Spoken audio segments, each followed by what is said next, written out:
Sequels వస్తున్నాయి అంటే ఏ ఇండస్ట్రీలో అయినా సరే ఎక్కడా లేని ఎగ్జైట్మెంట్ కనిపిస్తుంది. లాస్ట్ టైం టిల్లు రీఎంట్రీ ఇస్తున్నాడు అనగానే టాలీవుడ్లో అలాంటి జోష్ కనిపించింది. ఆ తర్వాత బాక్స్ ఆఫీస్ దగ్గర స్పార్క్ మిస్ అయింది. ఇప్పుడు ఇస్మార్ట్ శంకర్ రీఎంట్రీకి రెడీ అవుతున్నాడు. మరి సేమ్ సీన్ రిపీట్ చేస్తాడా? మార్చి ఎండుకు వచ్చి టిల్లు చేసిన రచ్చ అంత ఇంత కాదు. టిల్లు సీక్వెల్ గా టిల్లు స్క్వేర్ వచ్చింది. కొందరు టిల్లు 1 అంత కిక్కివ్వలేదు అన్నారు. మరికొందరు టిల్లు 2నే బాగుంది అన్నారు. మొత్తంగా టిల్లు స్క్వేర్ ను బ్లాక్ బస్టర్ చేసి పెట్టారు. 40 కోట్ల బడ్జెట్ తో తెరకెక్కిన టిల్లు స్క్వేర్ ఏకంగా 135 కోట్లను రాబట్టింది. ఈసారి సమ్మర్ సీజన్ లో తెలుగు సినీ పరిశ్రమకు కొన్ని వసూళ్లను అయితే అందించింది. ఇప్పుడు ఇస్మార్ట్ శంకర్ రీఎంట్రీకి రెడీ అవుతున్నాడు. జూన్ లోనే తిరిగొస్తానంటున్నాడు. 2019లో కంటే కూడా ఈసారి బిగ్గెస్ట్ బ్లాక్ బస్టర్ అందుకుంటాను అంటున్నాడు.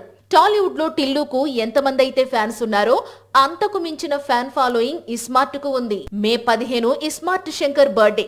అందుకే డైరెక్టర్ పూరి జగన్నాథ్ డబుల్ ఇస్మార్ట్ టీజర్ ను రిలీజ్ చేశాడు.